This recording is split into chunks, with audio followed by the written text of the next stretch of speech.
Hello, and I'm delighted to be here today. Thank you very much to Publishers for Development for inviting us along. I'm Stevie, and I'll be introducing you to my colleague Lucy shortly. My job title, Collections Development Manager, might not mean a lot to you, but the collections I'm responsible for developing are basically those of our partner libraries overseas. So I'll be giving you an overview today of how Bookaid works and a little bit about our history. For me personally, in my former life, I was an academic librarian for many years, so I have an insight into research and resources and how that works in universities and so on as well. So here we go. Oops. So the brief I was given today was, in a way, to justify this very bold claim we make on our website that the work we do, the books that we send, change lives and underpin development. So how does that work? Well, I thought I'd start with this quotation from Nelson Mandela. It is through education that the daughter of a peasant can become a doctor, that the son of a mine worker can become the head of the mine, that a child of farm workers can become the president of a great nation. And how does this happen? Well, in most of the countries in which we work, you are not going to get that education without access to books and without learning to read. You're not going to learn to read without access to books from a very young age. You're not going to become a researcher, and we know that from all the talks we've had today, we know that research definitely underpins development, and you're not going to get to that level and become a researcher and study at university unless you've learnt to read and had an education.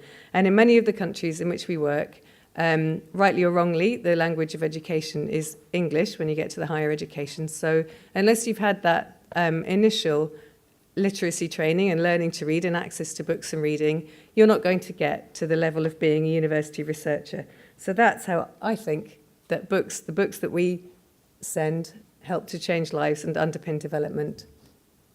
So just to tell you a bit an overview about our history, we've been going for 60 years now. We started in 1954 under the name of the Ranfurly Library Service, which may be familiar to some of our guests from overseas today. And we became Bookaid International in the 1990s. And this is our mission. We work in partnership with libraries in Africa, providing books, resources and training to support an environment in which reading for pleasure and for study and for lifelong learning can flourish. So this is our mission. These are the countries in which we work. As you can see, most of them are in sub-Saharan Africa. We have a small program in Palestine, but most of the countries we work in are in sub-Saharan Africa. The criteria for the countries in which we work, first of all, because we're a UK-based organisation, nearly all of the books that we are able to obtain are English, so it has to be a country in which the main language of the main written language certainly is English. So first of all, we work with Anglophone countries. Secondly, we focus our efforts on the countries where there's the greatest need, where they need the greatest assistance, and also countries in which there is an infrastructure to ensure that the books that we're sending are going to reach libraries and are going to be used by people. And so we work with various organisations. In some countries, it might be the National Library Service. In another country, it might be an NGO or even the government, to make sure that the books don't just get there and get dumped or left in a cupboard, but they actually get to libraries and they get to people. So what we do is we source donations of brand new books from publishers. We no longer deal with second-hand books at all. We get new books donated very kindly by publishers. Some of our publisher partners are here today. And we send over 500,000 new books every year to these countries in which we work. We also underpin the provision of books with some training for librarians to ensure that those books are used in the most effective way. There's no point in books being in a library shut away in a cupboard because they're too good and they don't want people to look at them. That's not what we want to happen to our books. And also, we want to make sure that they are in the right place so that people can find them. And also, we seek funding from donors to undertake, as well as the training programs, grants to purchase books, because as I was saying, all of our books are in English, but where we have funding, we will try to purchase books that are published locally in country in the local language, and also to refurbish libraries and sometimes to buy books in this country as well, where we can't get the books that are needed donated to us. And the books that we send reach all sorts of libraries. We send books across from the whole reading spectrum, every rung of the ladder, from children's picture books all the way up to higher education and research level textbooks. And these books go into schools, colleges, universities, hospitals, even to prisons and refugee camps, and also into public and community libraries, which is very important, which I'll come on to shortly. But today, of course, we're going to focus on our higher education provision, because the focus of today is about research and research for development. And we work both directly with universities. Again, I'm very pleased that some of our university partners are here today. There are several universities represented here today to whom we send books. So in some cases, in some countries, we will work directly with a partner and send them books that are directly related to their needs. And that's what my job is. I liaise with the partners abroad to try and ensure that the books that we're sending them are most relevant for them, and matching the right books to the right partner, basically. We very fussy about the kind of people we work with. We want to make sure our books are targeted where the need is the greatest. So we only work with public and state-funded institutions and not-for-profit. We work with distribution partners in each country, which, as I was saying earlier, it might be the National Library Service, it might be an NGO, it might be the government to distribute our books. So those that are not intended directly for an institution, where they're not selected specifically for that institution, we will also give a consignment of higher education books to the National Library Service for them to distribute as they see fit. A lot of those higher education books might end up in public libraries where they can be accessed freely by anybody and help a member of the public who doesn't necessarily have the resources to go to university to get an education.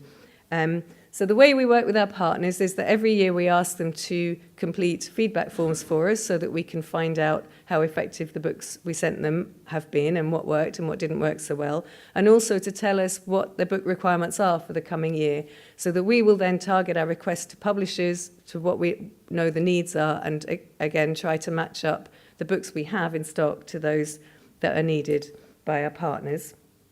And up until this year, the way we've done that is that we've shelved all of the books by category in our warehouse, and myself and other members of staff who are qualified to do so have selected the books from the shelf. We've gone to the shelves and just tried to match up what our partners have said they wanted with what we've got, and it was a question of trying to find the book on the shelf. So this year, for the first time, we've introduced a warehouse inventory system, so we actually know for the first time all of the books that we have, and we can select them online. So I'll give you a quick snapshot which might be of interest to librarians, because what we're doing now is we're able to log into our database and select books from there. And it's been designed to look a bit like a library catalogue, because it's been designed for librarians, because ultimately our aim is that our partners will be able to select their own books. So rather than us being intermediates and trying to second guess, okay, well, they've asked for that, maybe this will do, they can actually see what books we have in our warehouse and choose them themselves. We're a long way off implementing this, but it's a step towards that. So as you can see, you can search by subject headings, Dewey Decimal Classifications, ISBNs, keywords, and so on.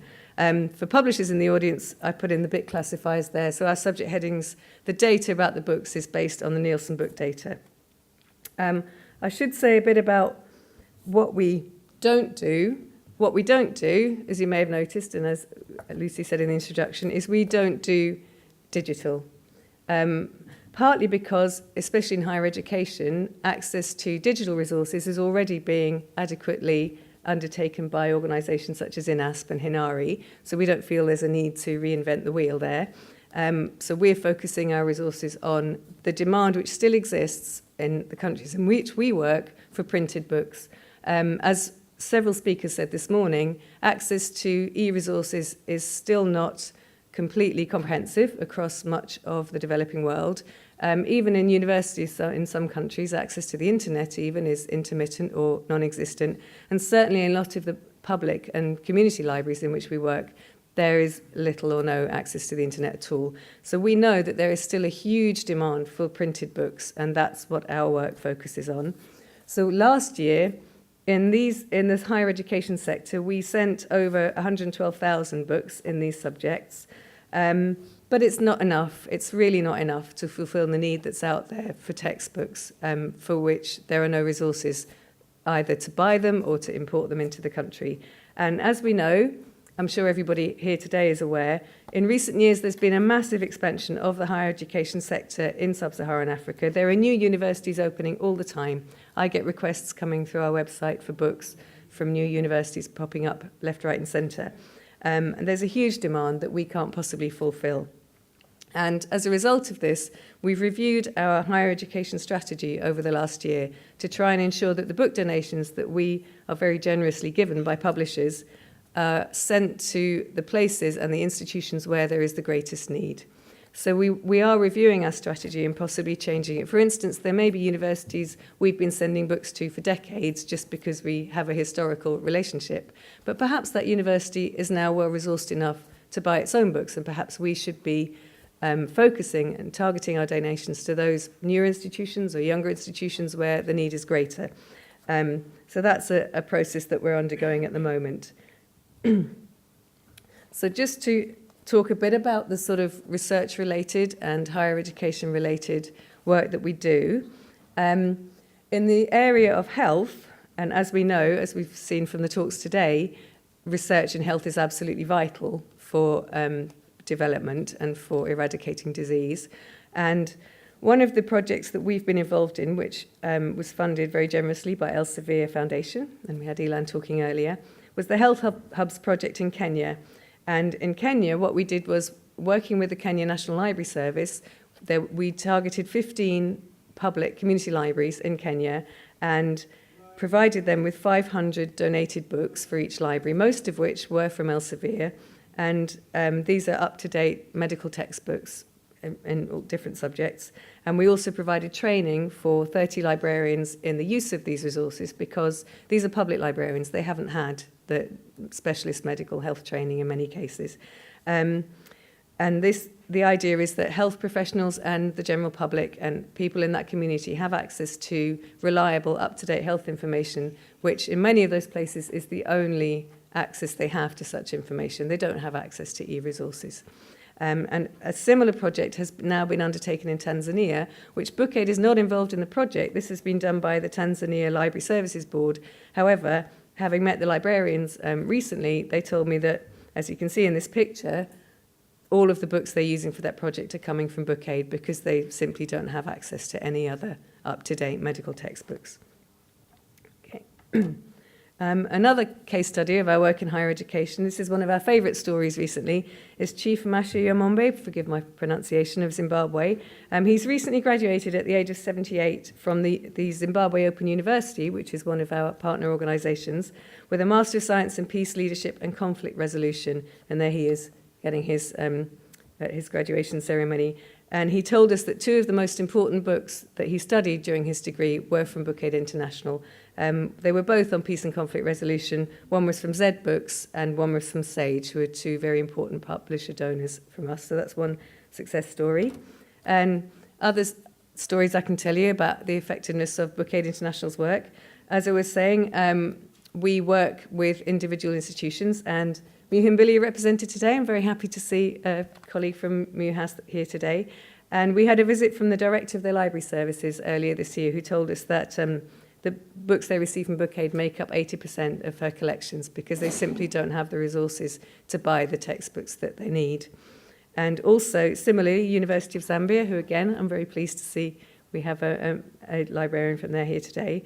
We were told in the report we received from them this year that they have no funding at all for buying books, and all of the books they received from us were great, but the problem is that the books were just a drop in the ocean in terms of the need for books in Zambia. And talking of books, at this point I'm going to hand over to my colleague Lucy Clouting, who's going to talk to you about our relationships with publishers. Thank you.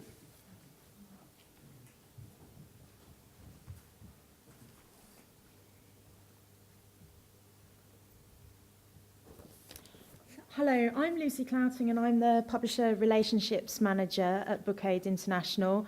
My role really involves liaising with publishers about the books they have available for donation, and also consulting with our programmes team about whether we can make good use of the titles that are available and that are offered to us. The photograph on the bottom of this slide is actually of a recent donation we received from Wiley of undergraduate engineering books, We were delighted to receive these, as it's a subject area that's particularly hard to source, and there's a very high demand for these books from our partners in Africa. You can see here the main higher education publishers that support us at the moment. Very interesting to hear the Elsevier Foundation talk earlier. You can see Elsevier are a major donor to us.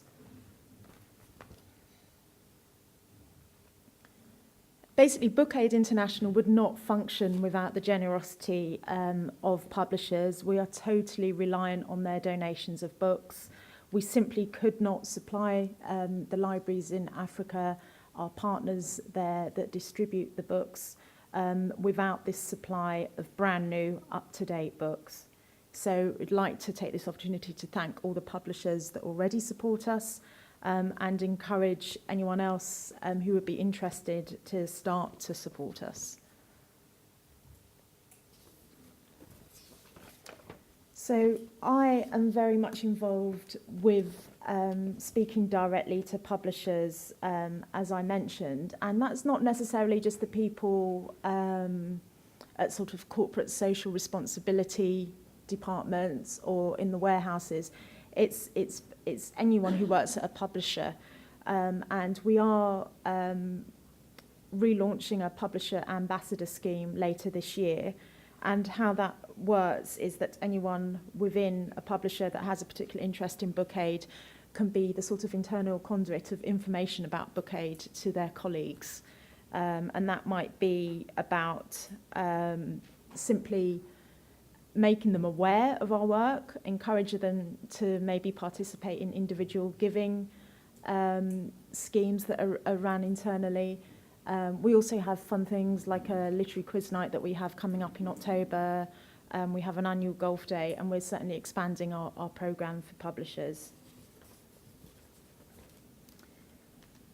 Just something that worth mentioning as well, many higher education publishers, we know a lot of the publications are only available as e-versions to universities in the UK. So it's a little bit of a cheeky ask that we've put there about whether or not you might think of doing a special print run for Bookaid International. So if anyone's interested in that, do come and talk to me afterwards. And again, just to reiterate the thank you, I am the main point of contact at Bookaid for all publishers. Here are my details. I've also got lots of cards if anyone would like to talk to me later. And just to say that we're very grateful for the support that we get, and we're absolutely delighted to speak here today. So thank you for the opportunity.